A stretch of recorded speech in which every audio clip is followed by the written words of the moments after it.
नमस्कार. S9च्या निवडणूक विशेष मी नगरसेवक या कार्यक्रमात आपलं स्वागत आहे. आज आपल्यासोबत आहेत शिर्डी नगर पंचायतीचे विद्यमान प्रभाग क्रमांक 3मधून निवडून गेलेले नगरसेवक, माजी उपनगराध्यक्ष आणि काँग्रेस पक्षाचे नगरपंचायतीतील गटनेते राजेंद्र कोते पाटील. राजूभाऊ, स्वागत आहे आपलं S9च्या मी नगरसेवक या कार्यक्रमात. सर्वात पहिल्यांदा मला सांगा की 10 वर्षांपासून आपण नगरपंचायतीमध्ये काम करता आहात. आपण उपनगराध्यक्ष देखील होते 2 वेळा. एकदाच आपण 9 महिने जवळपास उपनगराध्यक्ष, 10 महिने उपनगराध्यक्ष होते. मला सांगा की या पंचवार्षिकचा जर विचार केला तर आपलं निवडून दिल्यापासून लोकांनी तुम्ही 5 वर्षाच्या कार्यकाळामध्ये काय काय कामं आपल्या प्रभागामध्ये केली? प्रभागामध्ये काम करताना एकतर थोडंसं मी तुम्हाला मागे नेईल. 2006ला मी निवडणुकीला उभं राहिलो, काही वेळेला निवडून आलो आणि आत्ता जवळजवळ 9.5 वर्ष झाली. पूर्वाश्रमीचा आमचा कणकूर रोडचा रस्ता आपण कोणी पाहिला असेल, त्याच्याबद्दल सांगता येईल. नंतरचा नांदुरकी रोड पाहिला असेल, साई भक्तांचे हाल आपण पाहिले असेल, किंवा आपल्या ST हॉटेल याचा इरिगेशन बंगल्याचा रोड पाहिला असेल. तर सगळ्याच व्यवस्था म्हणजे 2 गोष्टी याच्यात बोलण्यासारख्या आहेत की शिर्डी नगरपंचायतमध्ये 11-12 वर्ष हे प्रशासकीय राज्य चाललं, हेच मुळे तर चुकीचं झाले काय अशी म्हणण्याची वेळ त्यावेळेस आली होती. 2001पासून विकासाला सुरुवात झाली खऱ्या अर्थानं. मला चांगलं आठवतं की प्रशासकीय राजवटीमध्ये डॉक्टर हेडगेवार नगरचा एक रस्ता झालेला कॉन्क्रिटीकरण, अजून कुठली तरी एक गल्ली झालेली होती. आज तुम्ही बघाल की प्रभाग क्रमांक 3 आणि आमच्या प्रभागामधले जे काही वॉर्ड होते, 4 वॉर्ड मिळून एक प्रभाग झालेला होता. तर तिथं आमच्या पार्टीचे, काँग्रेस पार्टीचे नामदार साहेबांच्या नेतृत्वाखाली 4ही नगरसेवक निवडून आले. आणि 4 नगरसेवक निवडून आल्यानंतर आम्ही काम करताना ज्या पूर्वीच्या 2006च्या वॉर्डच्या जी सिस्टीम होती त्याप्रमाणे काम केलं. मी मुख्यतः काम करताना डॉक्टर हेडगेवार नगर जो माझा पूर्वीचा वॉर्ड होता त्यामध्ये काम केलं. तर तिथे काम करत असताना आज रस्ते आहेत, आमच्याकडं पाणी आहे, स्वच्छतेचा आपल्याला प्रश्न माहीत आहे. म्हणजे जे काय नागरी सुविधा जेवढ्या हव्यात त्या सगळ्याच आमच्याकडं परिपूर्ण आहेत. तरी उपनगराध्यक्ष म्हणून देखील आपण काम केलं पहिल्या 2.5 वर्षामध्ये. खरं तर आत्ताची परिस्थिती अशी आहे की ह्या पंचवार्षिकला अर्धा काळ सत्ता आपण उपभोगली, अर्धा काळ आपल्या विरोधकांनी उपभोगताय. तर त्याच्यामध्ये जर वर्गीकरण करून सांगायचं असेल तर आपण उपनगराध्यक्ष असताना काय कामं केली? माझ्या कार्यकालामध्ये महत्त्वाचा विषय होता की साईबाबा संस्थांनी आपल्या नगरपालिकेचा जो 18 मीटर DP रोड आहे, म्हणजे मला सांगायला आनंद होईल की कॉर्पोरेशन बँकेपासून कणकूर रोडपर्यंत त्याच्या 2-3 ठिकाणी अडचणी आल्या आणि माझे योग चांगले किंवा माझा पाठपुरावा चांगला. तर तिथले जे कोणी जमीन मालक आहेत त्यांनी विरोध केला, कोर्टात धाव घेतली. तत्कालीन कार्यकारी अधिकारी संस्थांचे जे किशोर मोरे साहेब होते त्यांच्याकडं अतिरिक्त चार्ज होता, ते मूळ प्रांत होते आपल्या शिर्डी विभागाचे. तर त्यांच्या मदतीनं मी तिथं जिथं कुठं अडचण आहे आणि जिथं कोर्ट केस होऊन तो रस्ता रखडू शकतो अशा वेळेला त्यांची मदत घेऊन त्यांनी मला खूप मदत केली. तत्कालीन आमचे ऑफिसचे सुप्रिटेंडेंट देसले साहेब यांनी मिळून, नगरपालिकेचे इंजिनियर मिळून त्या ठिकाणचा 4 डंपर, 4 JCB एक्स्ट्रा मागून ब्लॅक कॉटन काढून त्या रस्त्याचं ॲक्विजिशन झालं आहे आणि रस्ता पोजेशन हे नगरपंचायतीचं आहे हे कोर्टाला दाखवू शकलो. आणि तो रोड जेवढा झटपट पूर्ण झाला तसं इतर रोड झाले नाही याचंही दुःख आहे. पण माझ्या कार्यकालामध्ये ज्या रोडच्या समस्या होत्या त्या मी अशा पद्धतीने सोडवला, याचा मला खूप आनंद आहे. आपण रस्त्याचा विषय निघाला म्हणून एक राजकीय प्रश्न विचारतो. जे आपले सत्ताधारी गटाचे गटनेते आहेत राजूभाऊ गोंदकर, त्यांनी आपल्या पूर्वीच्या एपिसोडमध्ये बोलताना सांगितलं की त्यांच्यावर तो जो आरोप होतो की तुमच्यामुळं रस्ता रखडला किंवा त्यांनी त्या रस्त्यामध्ये अडचण आहे, तर त्यांनी आज सांगितलं की मी विरोधकांना म्हणतो की तुमची स्वतःची फुटभर जागा द्या आणि मग बोला, असं त्यांनी एक त्याला कमेंट दिली. त्याबाबत आपण काय सांगू? नाही, मुळात त्यांचे विचार काय आहेत मी सांगू शकणार नाही. पण तुम्ही तुमचं समाजकारण, राजकारण करत असताना तुम्ही हे करताना पॉझिटिव्ह थिंकिंग केलं पाहिजे. याचं उदाहरण देईल मी तुम्हाला. माझ्याकडे त्याचे डॉक्युमेंट्स आहेत की ज्यावेळेस मी 2006ला निवडून आलो, दरम्यानच्या काळामध्ये साईबाबा संस्थांचे चेअरमन साहेब ससाने साहेब होते, किशोर मोरे साहेब कार्यकारी अधिकारी होते आणि आमच्या शेजारी जी द्वारावती भक्तनिवास झालं तिथं खूप रस्ता खराब झालेला होता. म्हणजे मी तिथं चिखल आंदोलनसुद्धा केलं, जे की जी आपली ABP माझासारख्या चॅनलवर सुद्धा ते आलं. आणि त्याच्यानंतर संस्थांनी दखल घेतली की बाबा तुझं काय म्हणणं आहे. तर म्हटलं साहेब भक्त पडतात, देखवत नाही, माझे तिथं शॉप्स आहेत, जाता येता मी बघतो, मनाला बरं वाटत नाही. मग ते म्हटलं अरे ॲक्विजिशन नाही तर आम्ही काय करू शकतो. म्हटलं साहेब मी तुम्हाला माझ्याकडचं आणि माझ्या चुलत्याकडचं 416 स्क्वेअर मीटर जे काय माझ्याकडं क्षेत्र बाधित होते 18 मीटरमध्ये ते मी माझ्या स्वतः काढून देतो. मी कार्यकारी अधिकाऱ्यांना जयंत ससाणे साहेबांना पत्र दिलं, माझं क्षेत्र काढून दिल्याने काय झालं की पुढं जे नगर मनमाड रोड ते द्वारावती संस्थांची बिल्डिंग हे जे काय अंतर आहे इथं माझं फक्त प्रायव्हेट क्षेत्र होतं खाजगी मालकाचं, पुढचं क्षेत्र हे गव्हर्नमेंटचं होतं. जयंत ससाणे साहेबांचे, नामदार राधाकृष्ण साहेबांचे मी आभार मानेन की 3 महिन्यात मी ते स्वतःहून काढून दिल्याने 3 महिन्यात त्यांनी कॉन्क्रीटीकरणाचं काम सुरू केलं. तुम्ही स्वतः सकारात्मक वागा ना, मला हे म्हणायचं नाही की ते का तसं वागतात, पण तुम्ही आज जर येऊन बघितलं तर सगळ्यात शिर्डीतला सुंदर रोड कुठला असेल तो शिर्डी नांदुरकी रोड झालेला आहे. मला सांगायला अभिमान वाटेल.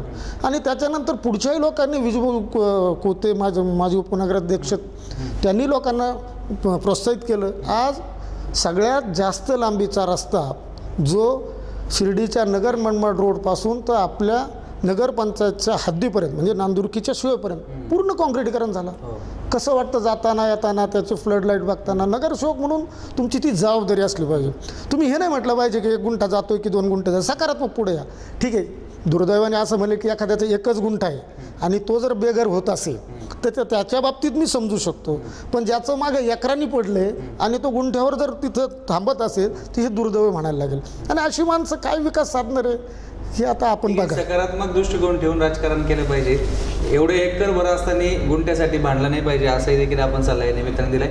मला सांगा, उपनगराध्यक्ष म्हणून आणखी आपण काय काय कामं केली आपल्या प्रभागामध्ये आणि शिर्डी एकंदरीत शिर्डीच्या शहरासाठी म्हणून? रस्त्याचं तर आहे तो रस्ता, त्याच्यात महत्त्वाचं सांगू इच्छितो मी आपल्याला की ज्या काळी मी उपनगराध्यक्ष होतो, नामदार साहेबांच्या साथीनं त्या काळचे चीफ ऑफिसर धैर्यशील जाधव साहेब यांनी शासनाला एक प्रस्ताव दिला होता नगरोत्थानमध्ये, आणि सिंग नावाचे त्या ठिकाणचे सचिव होते.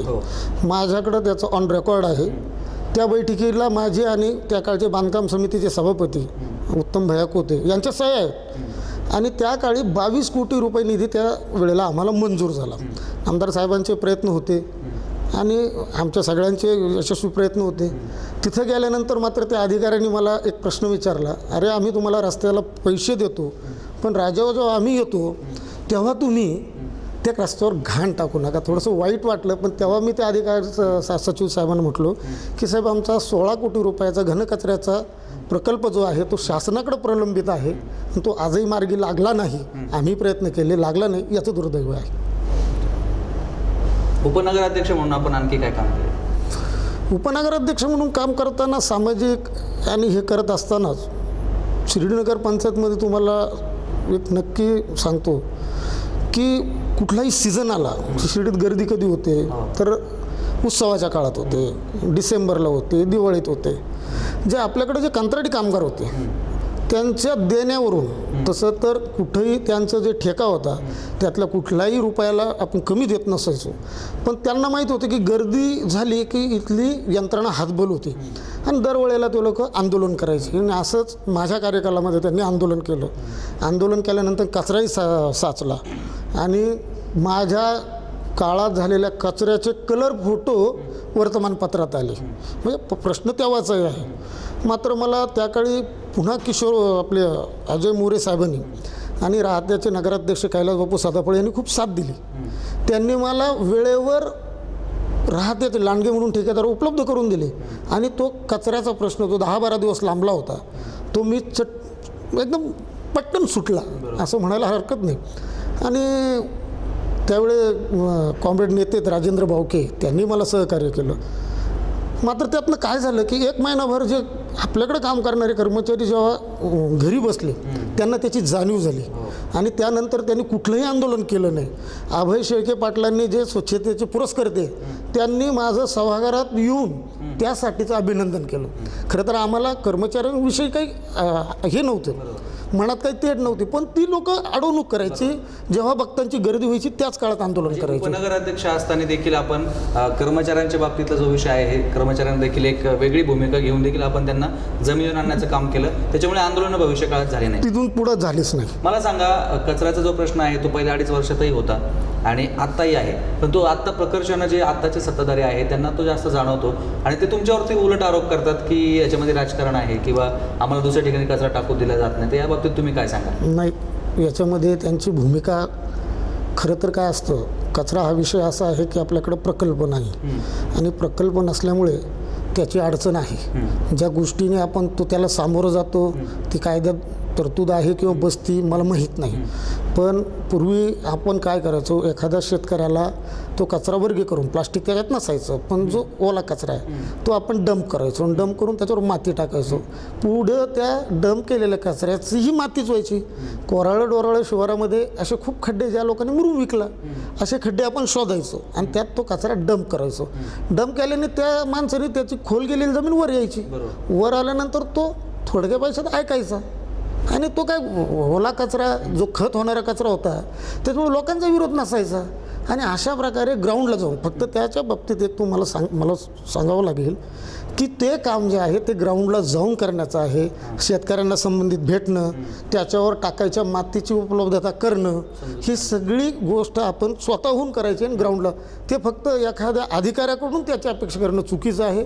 नगरसेवक म्हणून तुम्ही एकदम ग्राउंडला जाऊन त्या लोकांना भेटा, त्याच्यावर माती टाकायची उपलब्धता करा आणि त्याच्यात फक्त प्लास्टिक कचरा नसेल याची तुम्ही खात्री करा, तर तुम्हाला तो प्रश्न सोडवता येईल. प्रश्न चुटकीसरशी सुटेल. आणि त्यांनाही आम्ही या बाबतीत मदत केलीच ना. आम्ही सुरुवातीच्या काळामध्ये त्यांना मदतच केली या विषयामध्ये. असं नाही की बुवा ते सत्ताधारी आहे म्हणून कचऱ्याचा विषय करायचा आणि त्याच्यात राजकारण आणायचं, असं आम्ही केलं नाही. कारण तो कचरा शिर्डी गावचा आहे आणि गावचा कचरा असल्यामुळे आपण त्याच्यात राजकारण करू नये असं माझं मत राहील. आणि त्यांनी याला सामोरं जाताना अशा पद्धतीने जावं. फक्त प्रशासनावरच ते ढकलून खापर फोडून कधीही होत नसतं. तुम्ही ग्राउंडला जाऊन काम करा, कचऱ्याचा प्रश्न कधीही सुटेल. सत्ताधाऱ्यांना त्यांनी सांगितले की ग्राउंडवर जाऊन जर काम केलं असतं आमच्यासारखं तर हा कचरा प्रश्न सुटला असता. मला सांगा राजूभाऊ, आत्ताचा दुष्काळी परिस्थिती आहे, शिर्डीकरांना 9 दिवसात पाणी पुरवठा होतोय. सुदैवाने पाऊस तर आता होतोय, पण त्याचे पाणी यायला जरा वेळ लागेल. तरी पण मला सांगा की जे निवडणुकीला डोळ्यासमोर ठेवून पोस्टर लावून टँकर वाटप सुरू आहे, तर आपणही टँकर वाटताय, तर याच्या बाबतीत बोलताना राजूभाऊ गोंदकरांनी सांगितलं की निवडणुकीपुरतं लोकांचे तहान भागवण्याचं नाटक करण्यापेक्षा दूरगामी लोकांसाठी म्हणून काही योजना केल्या असते तर बरं झालं असतं. आम्ही काही त्या भानगडीत पडत नाही असं त्यांनी म्हटले. मुळात पाणी कोण देतोय हा प्रश्न नाही आहे. बॅनर लावावा लावू नये हा ज्याचा त्याचा विषय आहे. पण मीही पाणी देतो. माझ्याकडं माझ्या वॉर्डामध्ये एवढी गंभीर परिस्थिती कधीही माझ्या 4.5 वर्षाचं म्हणणार नाही, मी 9.5 वर्षाच्या काळामध्ये उत्पन्न झाली नाही. पण मी आज ज्या साईनगरला जो माझ्या वॉर्डातला भाग आहे तिथं सोयीसुविधा साईबाबा संस्थान देतं, पण आज तिथं खारं पाणी येतं आहे. आज मी तिथं टँकर देतो. आता तुम्ही जाऊन बघा, आज माझा तिथं टँकर उभा आहे, त्याच्यावर काही बॅनर नाही आहे. बॅनर लावूनच लोकांना कळतं असं नाही. ज्याची त्याची इच्छा आहे. मी कोणाच्या बॅनर लावण्यावर बोट ठेवत नाही. मीही टँकर वाटतो आणि द्यायला पाहिजे. शेवटी नगरसेवक म्हणून तुम्ही कशाला आहात? लोकांच्या काय समस्या आहे त्याच्या सामोरं जाणंच म्हणजे नगरसेवक आहे. आपण नगरसेवक याचा अर्थच समजून घेतला नाही. सेवक, जनतेची सेवा करणारा तो नगरसेवक. त्याच्या पलीकडं माझं मत आहे, त्यामुळे वेगळं मत कोणाचं असू शकत नाही. आणि राहिला पाण्याचा जो विषय आहे तो गंभीर आज महाराष्ट्रभर आहे. एकट्या शिर्डीचा आहे असं म्हणून चालणार नाही. आणि त्यावेळेला तुम्ही नगरसेवक म्हणून खंबीरपणे त्यामध्ये उभं राहिलं पाहिजे. तुम्हाला सांगायला म्हणजे आनंदाची बाब नाही आहे, पण मी श्रीरामपूर किंवा देवळालीहून फिल्टर पाणी वाटतोय. का वाटतोय की लोकांकडे नाही हो. आता साईबाबा संस्थांचे पाणी पुरवतोय कर्मचारी, ते खारं पाणी, मी गोड पाणी देतोय आणि दिलंच पाहिजे. तुमची जबाबदारी ती, कर्तव्य आहे तुमचं, आणि त्याच्यापासून लांब पडून तुम्हाला चालणार नाही असं माझं मत आहे. ठीक आहे. टंचाईच्या परिस्थितीत देखील आपण नगरसेवक म्हणून जनतेची सेवा केली पाहिजे. पाणी देण्यामध्ये काही राजकारण नाही, पण लोकांची ताण भागवण्याचा असा तुमचा दृष्टिकोन आहे. आपण या ठिकाणी घेणार आहोत एक छोटासा ब्रेकनंतर अधिक चर्चा करणार आहोत. तोपर्यंत बघत राहा S9चा निवडणूक विशेष कार्यक्रम मी नगरसेवक.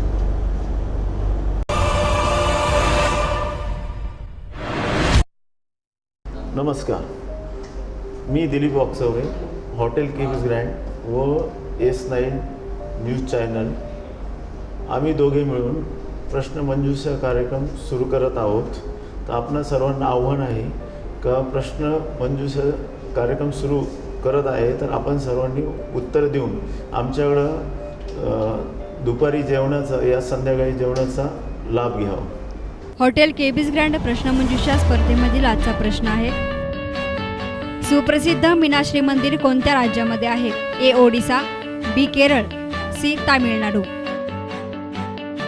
या प्रश्नाचं अचूक उत्तर पाठवा आणि जिंका हॉटेल केबीज ग्रँडचे मोफत डिनर कुपन. या प्रश्नाचं उत्तर पाठवा दुपारी 2 ते 3 या वेळेतच. उत्तर पाठवण्यासाठी SMS करा 9764980372 या क्रमांकावर. अचूक उत्तर पाठवणाऱ्यांपैकी निवडला जाईल एक भाग्यवान विजेता. चला तर मग विचारलेल्या प्रश्नाचं अचूक उत्तर द्या आणि हॉटेल केबीज ग्रँड प्रश्नमंजुषा स्पर्धेमधील विजेते व्हा.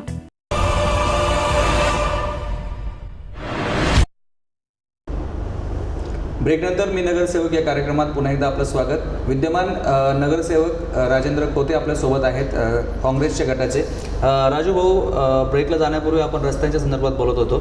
आता आपण सामाजिक विषयांवरती बोलणार आहोत. तरी पण एक प्रश्न राहून गेला की आपला जो आपल्या प्रभागाचा जो रस्ता आहे, जो नांदुरकीला जो मिळतो, तो रस्ता प्रलंबित आहे. तर त्याच्या बाबतीमध्ये आपण काय पाठपुरावा किंवा कसं कराल? नांदुरकीला हॉटेलच्या हो हो हो हो चांगला विषय काढलात आपण. पूर्वी त्या रस्त्याची गरज नव्हती, पण जसजसं आमच्या हेडगावर नगरला व्यावसायिक स्वरूप प्राप्त झालं आणि व्यावसायिक स्वरूप प्राप्त झाल्यानंतर त्याची प्रकर्षाने गरज जाणवायला लागली आणि तिथल्या लोकांनी ज्यावेळेस काकी अध्यक्ष होते त्यावेळेस येऊन निवेदन दिलं की हा रस्ता आता केला पाहिजे. पण आपल्या सर्वांना माहिती आहे की भारतातला किंवा महाराष्ट्रातला जो ॲक्विजिशन ॲक्ट आहे तो खूप दिरंगाईचा कायदा आहे. ॲक्विजिशन करायला खूप वेळ जातो. तर त्या संदर्भामध्ये आपण जी कायदेशीर नगरपालिकेची जी बाजू आहे किंवा बाब आहे ती पूर्ण केलेली आहे आणि तो प्रस्ताव आता कलेक्टर साहेबांकडे आहे. कारण की त्या ठिकाणी शाळा आहे, विद्यार्थ्यांना जाण्याचे, नांदुरकीचे काही प्रामुख्याने असेल विद्यार्थी, त्यांना जाण्यासाठी तो आहे विषय. अनेक लोकांची इच्छा होती की नगरसेवकांच्या माध्यमातून ते रस्त्याचं काम झालं असतं. तर आणखी शेवटी तुमच्याकडनं अपेक्षा मोठी नक्कीच पण त्याच्या दोन्ही बाजू आपल्याला समजून घ्याव्या लागतील. पूर्वी त्या ठिकाणचे बाधित होणारे जे लोक होते त्या लोकांनी विनंती केली होती आणि बाकीच्यांनाही फारसं काही त्याचं गांभीर्य नव्हतं. पण जसजसं तिथलं व्यावसायिकरण वाढत गेलं आणि त्या रस्त्याची गरज भासू लागली आणि त्यानंतर आपण त्याच्यात लक्ष घातलं आणि आज तो रस्ता कलेक्टर साहेबांच्याकडे प्रस्ताव आपला गेलेला आहे. आणि आपण जर म्हणाल तर परत त्याला पॅरलल एक रोड तुमच्या कॉर्पोरेशन बँकेपासनं जो पुन्हा कणकूर रोडला जातो, जो नांदुरकी रोडचा रस्ता त्याला पाण्याच्या टाकीजवळ क्रॉस होतो. पण ही आता खरी गरज हेडगावर नगरची झालेली आहे आणि त्या विषयात आपण पाठपुरावा सुरू केलेला नाही. तर तो प्रस्ताव तयार करून कलेक्टर साहेबांकडे गेला आणि त्याचा आता TLR पण मोजणी करतोय आपण. खास आधीचे जे तांत्रिक गोष्टी ठीक आहे, हो म्हणजे नाही आपल्याला सांगतो ना की त्याची मोजणी झाली. आता त्याचं जे TLRची एकदा मोजणी झाली की तो प्रश्न मार्गी लागेल. बरोबर. फक्त दिरंगाई काय होती तर त्या कायद्याच्या तरतुदीच तशा आहेत. आपल्या तर आता अजून त्याच्यात एक सांगतो, जर संबंधित जागा मालकाने जर तिथला लेआउट मंजूर केलेला असेल आणि तो जर लेआउटमध्ये तो रस्ता एक 12 मीटर हेडगावर नगरपर्यंत पोहोचते, त्यांनी लेआउट तो मंजूर टाकला आहे म्हणजे तो रस्ता आपल्याला विनामोबदला हातात मिळतो. राहतील 1-2-4 घरं असा झाला तो झटपट होऊ शकतो. असं तुम्ही प्रयत्न हो 100% प्रयत्नशील आहे. भविष्यामध्ये तो होईल. होईल म्हणजे प्रस्ताव तयारच केला आहे ना, तर तू थांबणार नाही. आपल्या विश्वकर्मा मंदिरा जवळची जी आरक्षणाचा जो विषय आहे तिथे ट्रक टर्मिनलचं आरक्षण आहे, त्याच्यातही लोकांची तुमच्याकडे नजर लागून आहे की हो नक्की नाही. त्याच्यात सुद्धा नगरसेवक म्हणून मला त्या कामाचा आरक्षणाच्या संदर्भामधला अनुभव होता माझ्या पाठीशी. त्याचा वापर करून मी त्याचा प्रस्ताव तयार करून नगर टाऊन प्लॅनिंगला पाठवला. नगर टाऊन प्लॅनिंग म्हणून तो नाशिकला पाठवला. तो प्रस्ताव तयार करत असताना त्याला साईबाबा संस्थांच्या एका पत्राची गरज होती, ते घेतलं. त्याच्यानंतर टाऊन प्लॅनिंगनी हे मला कळवलं की नाही नुसतं पत्र असून चालणार नाही, तर त्याचा ठराव लागेल. तर मी जयंत ससानी साहेबांच्या चेअरमन पदाच्या काळामध्ये तो ठरावही घेतला आणि तो विषय आज शासनाकडे प्रलंबित आहे. बरोबर. तुम्ही 12.5 वर्ष सत्तेमध्ये होता. अधिकाऱ्यांना कशा पद्धतीने टॅकल करायचं तुमच्याकडे चांगल्या पद्धतीचे जादू आहे, तर तुमचे जे कार्यकाळातले जे मुख्य अधिकारी होते ते आत्ताच्या सत्ताधाऱ्यांना फार त्रास देत होते असं ते खाजगीमध्ये सांगतात. तर या बाबतीत काय सांगा? खरं सांगू का की मी 2006ला निवडून आलो तेव्हा मी तसा म्हणायचं तो विरोधी पक्षात होतो. हां.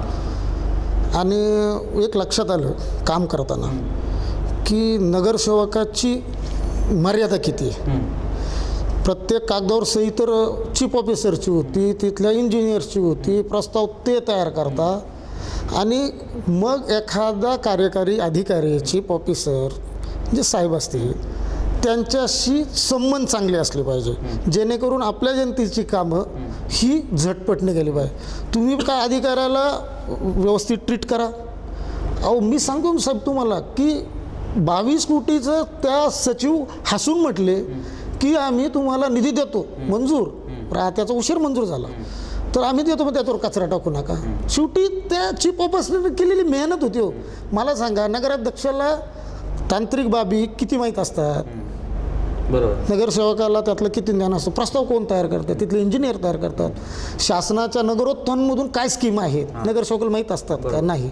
जेव्हा तुम्हाला शहराला विकासाभिमुख न्यायचं तेव्हा तुम्हाला तिथल्या चीफ ऑफिसरशी जुळून घ्यायला लागेल. असतात मतभेद कधीतरी, जुळवता आलं नाही का? असंच म्हणावं लागेल. त्यांची कॅबिन खाली काढणे वर नेणे याच्यातच कार्यकाल गेला असं मी म्हणेन. नाही तर त्यांना ती रिकामी घागर देणे, बांगड्या देणे हे थोडा वेळ बरं वाटतं. हो जनतेसमोर जायला जनता तेवढ्यापुरती खुश असते, पण त्याचे दूरगामी परिणाम काय होणार आहे याचा विचार केला तर चीफ ऑफिसरशी जुळून त्यांच्याकडून अधिकच्या अधिक कामं कसे मंत्रालयातून काढून आणावीत किंवा त्यांच्यामार्फत ती मार्गी लावेल असं माझं स्वतःचं मत आहे. ज्याचं त्याचं मत वेगळं वेगळं असू शकतं. मुख्य अधिकाऱ्यांशी जुळून घेतलं पाहिजे असा सल्ला राजू कोतेने दिला आहे. पण आता जे नवीन मुख्य अधिकारी आले त्यांच्याशी कोणाचं जास्त जुळतं हे आता आपल्याला येत्या काळामध्ये बघावं लागेल, कारण वेळही फार कमी आहे निवडणुकीपूर्वी. मला सांगा की आपल्या प्रभागामध्ये साईबाबा संस्थांची मोठी वसाहत येते, तर त्या वसाहतीतल्या लोकांना सर्व सुविधा संस्थांच्याच मिळतात, तर मग नगरसेवक म्हणून आपला त्यांना फायदा काय? नाही, खूप महत्त्वाचा प्रश्न आहे हा की खरंच नगरसेवक म्हणून ज्या सुविधा द्यायच्या आहेत मला, पाणी असेल, लाईट असेल, स्वच्छता असेल, ते साईबाबा संस्थान देतात. मग त्यांचे उर्वरित प्रश्न काय आहेत तर कोणाचं सुखाचं आणि दुःखाची आहेत. कारण तो कर्मचारी एकटा आलेला असतो, त्याचं एकच कुटुंब असतं, काही त्याचं इथं चांगलं काम असेल म्हणजे कार्य असेल तिथं उभं राहणं, त्याच्यानंतर दुःखाचा प्रसंग आलेला तिथं उभं राहणं, हे झाले सामाजिक विषय. त्याच्यानंतर तिथल्या कर्मचाऱ्याच्या मागे अनुकंपाचा एक प्रश्न निर्माण झाला होता. तर तो अनुकंपाचा प्रश्न निर्माण झाल्यानंतर राधाकृष्ण विखे पाटलांच्या माध्यमातून मी सोडवला. 13 कर्मचारी एकाच वेळेला घेतले. आजही तसाच प्रश्न निर्माण झाला आहे. आज प्रश्न असा निर्माण झाला आहे की खाली वर्ग 4चे पदं मुक्त नाही आहेत, रिक्त नाही आहेत आणि असे लोक अटकले. तर राधाकृष्ण विखे पाटलांच्या माध्यमातून मी ते सगळे पोरं कंत्राटी म्हणून आज घेतली आणि आज उद्या जे वरच्याला जर प्रमोशन दिलं आणि खालच्या जागा जर रिक्त झाल्या तर तेही मुलं मला त्यांचे प्राधान्याने लावायचे. तर हा दुसरा विषय आहे. अच्छा, ठीक आहे. आपण वॉर्डाचे प्रभागातले प्रश्न झाले. मला सांगा, शिंदे प्रतिष्ठानच्या माध्यमातून आपण उपक्रम विविध राबवत असता, सामाजिक उपक्रम आहे, सांस्कृतिक कार्यक्रम असतात, तर एक शहराच्या विकासासाठी किंवा जडणघडणीमध्ये किंवा इतिहासात आपण मराठी नाटक आणता, कुठेतरी ती चळवळ आपण चालू ठेवली आहे, तर असे काही अनेक आपले उपक्रम आहेत, त्याबाबत माहिती सांगा. खरं तर मला सांगायला अभिमान वाटेल, 10 वर्षापूर्वी शिंदे प्रतिष्ठानची कर्मचारी वसाहतीतली मुलं, वार्डातली मुलं आणि त्याच्यानंतर कामाचा त्या शिंदे प्रतिष्ठानचंही वाढत गेलं. त्याच्यानंतर त्याचे सभासद होण्यासाठी फार डॉक्टर लोकसुद्धा आमच्याकडे आली आणि एक चांगलं मंडळ, चांगलं प्रतिष्ठान निर्माण करू शकलो याचा मला अराजकीय त्याचा मला अभिमान आहे. आणि विशेष त्या मंडळाचं, त्या प्रतिष्ठानचं की त्याला कुठलंही गावकरी गैर मानत नाही. बरोबर. हा पहिला मुद्दा. आणि एक तरुणांचं संघटन हातात आल्यानंतर तरुण काय करू शकतात तर उपक्रम जसे सांस्कृतिक चळवळ ही माझ्या डोक्यातली कल्पना होती. का तर शिर्डी कुठं भरकटतं आहे का, त्याच्यापेक्षा नवतरुणांना तुम्ही जर एखाद्या सांस्कृतिक चळवळीत घेतलं, सामाजिक चळवळीत घेतलं तर ते मुलं भरकटत नाही, हा माझा अनुभव आहे. म्हणून ते एक रोपटं लावलं. आज 10 वर्ष झाली आणि त्या माध्यमातून म्हणजे विद्यार्थ्यांना मार्गदर्शन शिबिर असेल, म्हणजे फार सामाजिक बंधनात एक गाव एक गणपती तुमच्या आत्महत्याग्रस्त मुलांना बोलवून मदत देणं असेल, अजून मोफत रक्तदान शिबिर असेल, एखाद्याच्या वाढदिवसाला वृद्धाश्रमात फळं वाटणं असेल, पुरस्कार वितरण तर हा मोठा सोहळा आहे, तो आपल्या सगळ्यांच्या नजरेसमोर आहे. आणि एकदा आम्ही तर फार याच्यावर ग्रस्त बालकं शिर्डीत आणली की ज्यांचं आयुष्य कमी, त्यांना साईंची आरती, श्रद्धा पार्किंग हॉटेलमध्ये जेवण, सांस्कृतिक कार्यक्रम, म्हणजे शिर्डीची सैर, असे भरपूर उपक्रम आपल्या डोळ्यासमोर आहेत, आपल्या शिर्डीकरांसमोर आहेत. आणि ते प्रतिष्ठान आहे ते मी त्याचा संस्थापक आहे. आमचे तुषार शेळके अध्यक्ष, सगळीच टीम, इतकी सुंदर टीम मला मिळालेली आहे, त्याबद्दल मला खूप मोठा अभिमान आहे. शिर्डी प्रतिष्ठानच्या माध्यमातून करत असलेल्या कामाचा मला अभिमान आहे असं या ठिकाणी सांगताय. राजू भाऊ, आपण घेऊयात एक छोटासा ब्रेकनंतर आपण राजकीय काही विषयांवरती तुमच्याबाबत जे काही प्रश्न आहे जनतेच्या मनात असतील, पत्रकारांच्या मनात असतील, आमच्या मनात असतील किंवा तुमच्या विरोधकांच्या मनात असतील ते प्रश्न तुम्हाला विचारणार आहोत. तत्पूर्वी घेऊयात एक छोटासा ब्रेकनंतर या कार्यक्रमामध्ये चर्चा अशी सुरू राहणार आहे. तोपर्यंत बघत राहा S9चा निवडणूक विशेष कार्यक्रम मी नगरसेवक.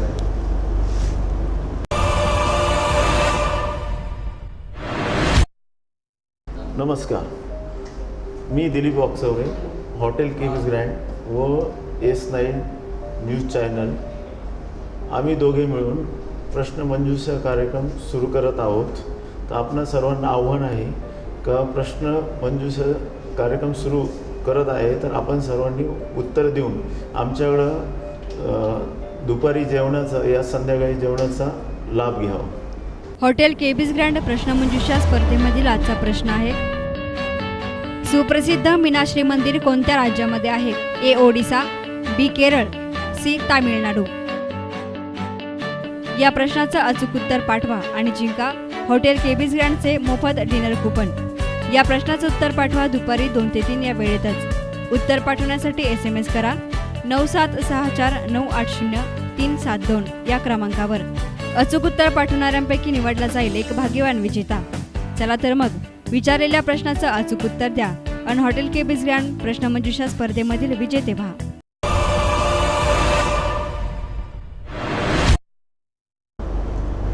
ब्रेकनंतर मी नगरसेवक या कार्यक्रमात पुन्हा एकदा आपलं स्वागत. राजेंद्र कोते आहेत आपल्यासोबत, काँग्रेसचे गटनेते, माजी उपनगराध्यक्ष. राजू भाऊ, आता काही राजकीय प्रश्न आहेत, त्यांना आपण योग्य अशी उत्तरं द्याल अशी अपेक्षा आहे. पहिला प्रश्न आहे की आपल्याला नगरसेवक पद मिळालं, उपनगराध्यक्ष देखील आपण झाले, नगराध्यक्ष होण्याची इच्छा नाही? मूळ 17 नगरसेवकामध्ये एकच कोणतरी नगराध्यक्ष होईल ना.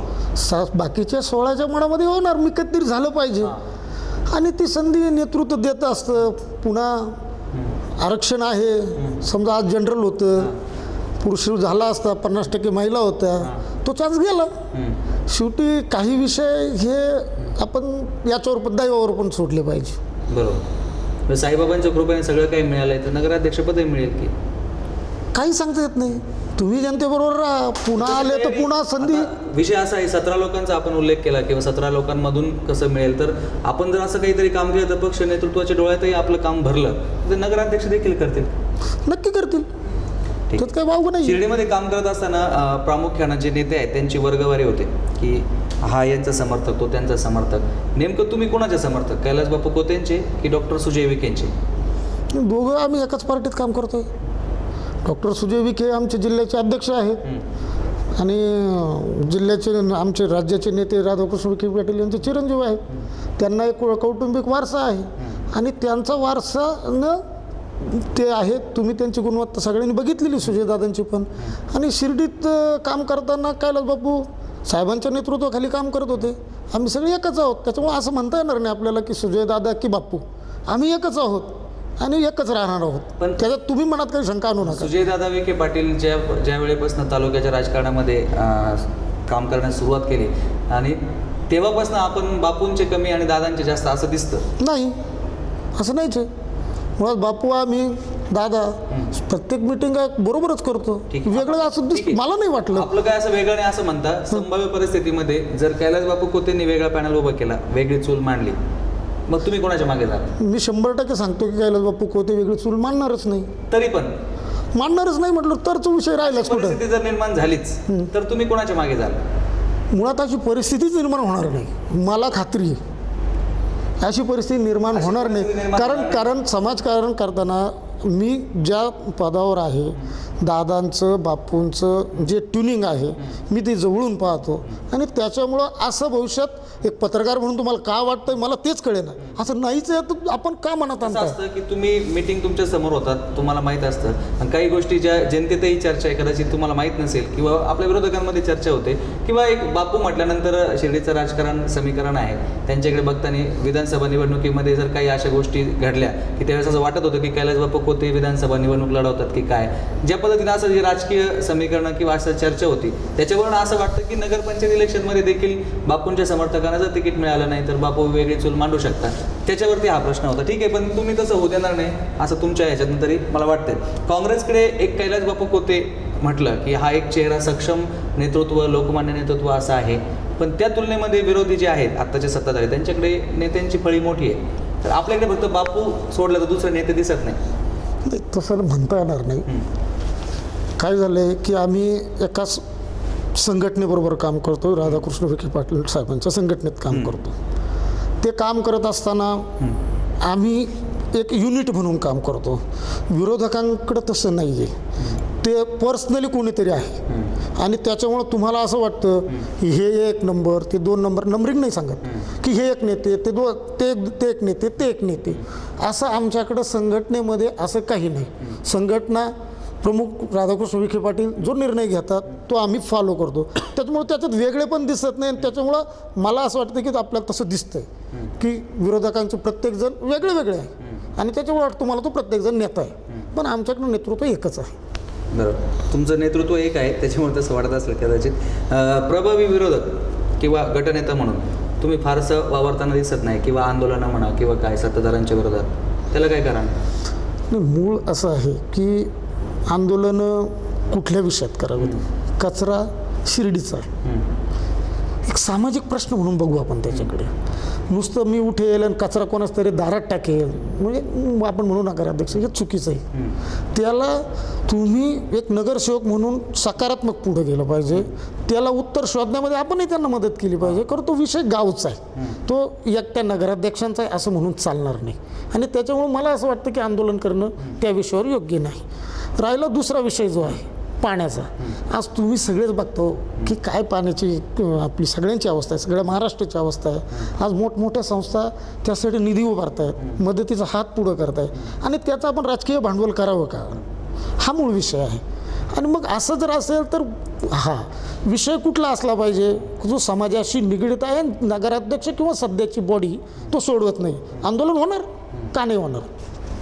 ठीक आहे, गरज पडली तर होणार. वेगळा प्रश्न असेल, सामाजिक प्रश्न नसेल तर तुम्ही आंदोलनं करायला तयार आहात. नक्की. तर यालाच पकडून एक विषय असा प्रश्न आहे की तुम्ही नगरपंचायतीच्या राजकारणामध्ये कोते पॅटर्न चालवता, तुमची इंटरनल काही कोते असं काही हात मिळवणी आहेत? खरं सांगू का, चांगला प्रश्न विचारला तुम्ही मला. 2006 साली मला माझं आडनाव आलं का, तू राजेंद्र देवराम कोते. अरे म्हटलं काय झालं बाबा, कोते म्हणून काय झालं? आणि काय सगळे कोत्यांनाच तिकीटं द्यायचे का? अहो माझ्या वॉर्डामध्ये माझे कोत्याचे सगळे 8 मतं. गावकरी जर म्हणाल तुम्ही म्हणजे 2 प्रकार होतात की आपले मळे जे वगैरे आहे ना कुटुंब, हे कोत्यांचा मळा, असा मळा, असाही काही प्रकार माझ्या वॉर्डात नाही. म्हणजे तसं पाहिलं तर माझ्या वॉर्डात मी अल्पसंख्याक, तरी मला ते बॅनर लागलं की कोते कोते कोते, आणि मला तिकीट त्या सत्ताधारी पार्टीकडून नाही मिळालं. मला वेगळा निर्णय घ्यावा लागला. त्याच्यामुळं मला असं वाटतं की असं कुठलाही पॅटर्न नाही. जर माझ्या वार्डात ते मतच नाही आहे, तो कोते पॅटर्नचा विषय आला कुठे? 22 कोटींचं रस्त्यांचं टेंडर होतं, ते स्थायीमध्ये आपण 3 वेळा फेटाळलं, त्याच्या मागं काही काय कारण होतं? नाही, मूळ विषय आहे वेगळ्या पद्धतीने जातोय की कुठलंही टेंडर फेटाळण्याचा विषय नव्हता. मूळ जे रस्तेच आम्ही मंजूर करून आणले, तुम्हाला मी आधीच्या याच्यात सांगितलं की तुम्ही कोणालाही पाठवा मंत्रालयामध्ये, त्या प्रोसिडिंगचं तुम्ही प्रती आणा ज्याच्यावर आम्ही सह्या केल्या, जे मंजूर करून आणलं ते फेटाळायचं काहीच विषय नव्हता. काही तांत्रिक बाबी होत्या त्यामध्ये, त्याच्यामुळे फेटाळलं. पुढच्या वेळेला ते जनरलमध्ये आम्ही पण सर्वानुमते मंजूर केलं. टेंडर आपण फेटाळलं त्यावेळेस आपण ते कमी आहे किंवा जास्त आहे असं म्हणून फेटाळलं होतं, दुसऱ्यांदा ते परत जास्त झालं किंवा असं म्हणून फेटाळलं होतं. नाही, असं नाहीचे. ठेकेदार कसा असावा, ठेकेदार तुम्ही जर बघितलं, मग ठेकेदार लायबल असेल तर कामाची क्वालिटी मिळते. आज तुम्ही आपल्याकडं जे काम करतायत सध्याच्या कामाची क्वालिटी पहा, पूर्वीच्या कामाची क्वालिटी पहा. तुम्ही ठेकेदार जर चांगला नेमला नाही तर तुम्हाला त्या कामाची प्रतवारी मिळत नाही. त्यात तेवढाच उद्देश होता आमचा, बाकी काही नाही. जर असं म्हणायचं तर मग जनरल तो आम्ही मंजूरच केला ना. मंजूर केला, पण तत्पूर्वी विरोध करताना काही आर्थिक त्याच्यामागे काही होता असं नाही काही? नाही नाही आर्थिक काय असतं तर माझं बांधकाम बंद पडलं नसतं साहेब. ठीक आहे, आर्थिक तसं काही नाही. मला म्हणजे सांगा, माझं घरचं बरं का हॉटेलचं. आपले सहकारी नगरसेवक सर्वसाधारण सभेपूर्वी सत्ताधाऱ्यांसोबत सेटलमेंट बैठका घेतात असं आम्ही ऐकलंय. तर गटनेते म्हणून तुमचं त्याच्यावर नाही, मूळ काय आहे, एकमेकाची मैत्री असते हो. शेवटी राजकारण एक तेवढ्यापुरतं असतं आणि कोणाची मैत्री असू शकते. आणि मग ते बरोबर दिसले आणि त्याच्यानंतर एखादी सभा असेल तर आज याचा अर्थ असा काढायचा हे मला वाटतं अयोग्य आहे. तसं काही नाही. तसं नाहीच. ठीक आहे. आपल्या प्रभागाचा जर विचार केला तर आपले प्रतिस्पर्धी म्हणून तिथं जे इच्छुक आहे उमेदवार आहेत ते दीपक वारोळे, आणि सध्या परिस्थितीमध्ये त्यांनी दुसरा गट सोडून त्यांनी सुजय विखेंचं नेतृत्व मान्य केलं आहे. तर मग तुमची राजकीय पंचायत होईल किंवा अडचण होईल असं वाटत नाही? नाही होणार. कारण काय आहे, शेवटी कोणाला उमेदवारी द्यायची नाकारायची हे नेतृत्व ठरेल. आणि कोणालाही दिले तर पार्टी म्हणून आम्ही एका पार्टीचं काम करणार, ती कोणालाही मिळो. आपल्याला जर थांबवलं तर तुम्ही थांबा? आम्ही हसत थांबेल. 10 वर्ष झाली ना हो. ठीक आहे, नवीन माणसाला संधी दिली तर थांबता येईल. ठीक आहे, नवीन माणसाला संधी दिली तर थांबता येईल असं सूचक उत्तर यांनी या ठिकाणी दिले. तसं पाहायला गेलं तर जर काँग्रेसचा विचार केला तर सुजय विखे पाटील यांना मानणारा गट किंवा इच्छुक उमेदवारांची संख्या फार मोठी आहे. तेही कधी कधी मिश्किलपणे बोलताना असं म्हणत असतात की माझी फार पंचायत होणार आहे या निवडणुकीमध्ये तिकीट वाटप करत असताना. पण राजू भाऊंसारखा जर मोठ्या मनाने जर विचार केला सगळ्यांनीच तर त्यांचं जी अडचण आहे ती दूर होईल असं मला या निमित्ताने वाटतंय. मला सांगा, आपण आत्तापर्यंत केलेल्या कामाबाबत समाधानी आहात का? हो, मी माझ्या केलेल्या कामाच्या बाबतीत पूर्ण समाधानी आहे. राहिलेत काही कामं ती मला आता सुरू करायची आहेत. त्याच्यामुळं मी माझ्या कामाच्या बाबतीत पूर्ण आणि 100% समाधानी आहे माझ्या स्वतःवर. मला सांगा, निवडणुकीला सामोरं जात असताना निवडणुकीच्या नंतर साईबाबांचा सर्वात मोठा ऐतिहासिक सोहळा असणार आहे, समाधी शताब्दी सोहळा. तर या सोहळ्यासाठी म्हणून एक वैयक्तिक तुमची काही भूमिका किंवा नगरसेवक म्हणून आपल्या प्रतिष्ठानच्या माध्यमातून किंवा काँग्रेसचे गटनेते म्हणून किंवा एक शिर्डीतील ग्रामस्थ म्हणून?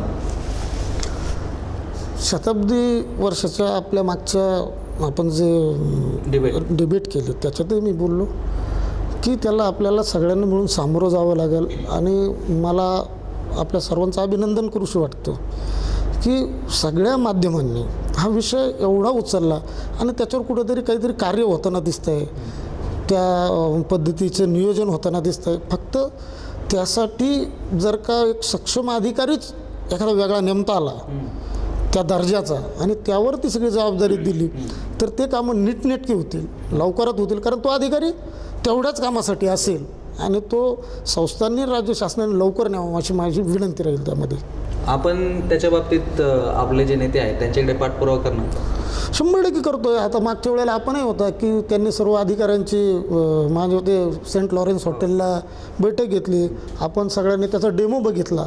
तर त्यांचाही सातत्याने प्रयत्न आहे, पण याच्यात एक सक्षम अधिकारी खास त्यासाठीच नेमावा अशी माझी विनंती आहे. ठीक आहे, अधिकारी किंवा प्राधिकरण असं काहीतरी नेमलं तर ते विकास कामांसाठी म्हणून होईल. पण मुख्य जो मुद्दा आहे तो साई भक्तांच्या सुविधांचा आहे, छोट्या छोट्या गोष्टींमध्ये आहे. तर त्याच्या बाबतीत म्हणून एक आपल्या प्रतिष्ठानच्या माध्यमातून असेल किंवा वैयक्तिक पातळीवरती काय करता येऊ शकतं? म्हणजे आता शताब्दी वर्षासाठी जर गर्दी होत असेल, आता काय झालं आहे आपल्याकडे पार्किंगचा एक विषय होता, पण तो कुंभमेळ्याच्या वेळेला पार्किंगचा विषय सुटला आहे. गर्दी झाली तर महत्त्वाची पार्किंग. आणि साईबाबा संस्थांनी लवकरात लवकर दर्शनबारीचं काम केलं पाहिजे. कारण काय होतं की तुम्ही बघताय उन्हातानात जर एक सुट्याच्या पिरियडमध्ये गर्दी होते आणि खूप भक्त लांब लांब रांगा करून जातात, त्या रस्त्यावर येतात, त्यांना सुविधा मिळत नाही. खरं तर ते काम का रखडलं आहे हाच महत्त्वाचा मुद्दा आहे. राहिलं सामाजिक काम म्हणून त्या काळात भक्तांच्या गर्दीच्या होईल तेव्हा प्रतिष्ठानच्या माध्यमातून भक्तांना आपण चांगलं पाणी देऊ शकू, त्यांच्या काही प्राथमिक उपचाराच्या गरजा आपण त्यांच्या भागू शकू. संबंधित समजा जर का असं झालं की त्या भक्ताला 4-4 तास लाईनीत उभं राहायचं आहे आणि त्याला जेवण नाही आहे तर त्याला काही अन्न पाकिटं देता येतील का, त्याचा विचार आपण करू शकू. असे भरपूर स्वयंसेवक म्हणून प्रतिष्ठानच्या वतीनं खूप चांगलं काम करू आणि करूनही दाखवू. यापूर्वी केलेलं आहे, भविष्यातही करू. शेवटचा प्रश्न, आगामी नगरपंचायत निवडणुकीमध्ये काय समीकरणं असतील शहरामध्ये, काय वाटतं? शहरामध्ये आहे तेच समीकरणं बदलतील असं मला वाटत नाही. आज जे विरोधक होते, आज सत्ताधारी आहेत, ते विरुद्ध माननीय नामदार राधाकृष्ण विखे पाटील यांचं पॅनल असेल, याच्या पलीकडे समीकरणं जातील असं वाटत नाही. आपले नेते आहेत कैलास बापू कोते यांनी तिरंगी लढतीची शक्यता वर्तवली याच कार्यक्रमामध्ये, तर ते तसं तुम्हाला वाटत? नाही, ती आहे, ती बरोबर आहे. आणि तुम्ही प्रत्येक इलेक्शन बघत आलात तर प्रत्येक वेळेला तिरंगी होतं चाललं आहे. ठीक आहे, लंगडं पॅनल झालं, हे झालं, तसं होईल, पण ते तिसऱ्या पॅनलमध्ये फारसा दम राहणार नाही. आणखी एक प्रश्न या निमित्तानं करतो. साईबाबा समाधी शताब्दी सोहळ्यासाठी ग्रामस्थांनी एकत्र येऊन काम केलं पाहिजे, सगळ्यांनी मिळून नियोजन केलं पाहिजे असं आपण बोलतो, असं म्हणतो, परंतु तत्पूर्वी निवडणुकीमध्ये वितुष्ट निर्माण होतील एकमेकांच्या. आता आपण बघितलं शिर्डी नगर पंचायतीची निवडणूक आहे, फार वाचाळ पद्धतीनं किंवा खालच्या पातळीवर जाऊनही कधी कधी टीका शेवटच्या याच्यामध्ये होते. तर ह्या सगळ्या गोष्टी टाळता येणार नाही का? नक्की आहे. आणि खरं तर राजकारण आलं की तो राजकीय धुराळा उडतो, तो सगळीकडचाच अनुभव आहे. पण आपण शिर्डी शहरामध्ये बघता की एकदा निवडणूक संपली की असा कुठलाही हेवादावा असत नाही. आणि त्या शहराचा मी नागरिक म्हणून मला त्याचा आनंद आहे की कुठलेही विरोधक असतील, ही निवडणूक संपली तेवढं पुरतं संपलं, त्यानंतर ते कुठल्याही विषयात एकत्र येतात आणि त्या शहराचा मी एक नागरिक आहे याचा मला आनंद आहे. ठीक आहे, निवडणुकीपुरतं राजकारण चालतं, निवडणुकीनंतर राजकारण राहत नाही. आणि यंदा तर बाबांचा मोठा सोहळा आहे, त्याच्यामुळे ते राजकारण जास्त दिवसही तसं काही राहणार नाही असा आशावादही या निमित्तानं आपण व्यक्त करूयात. आजच्या या कार्यक्रमामध्ये विद्यमान नगरसेवक माजी उपनगराध्यक्ष राजूभाऊ कोतेंनी अत्यंत चांगल्या पद्धतीनं, चांगल्या भाषेत आणि योग्य अशी उत्तरं आपल्या सगळ्याच प्रश्नांना दिलेली आहे. आपण या ठिकाणी थांबणार आहोत आणि नवीन पुढच्या एपिसोडमध्ये पुढच्या नेत्यासोबत, पुढच्या नगरसेवकासोबत आपण भेटणार आहोत. तोपर्यंत घेतो मी आपला निरोप. बघत राहा S9 न्यूज. नमस्कार.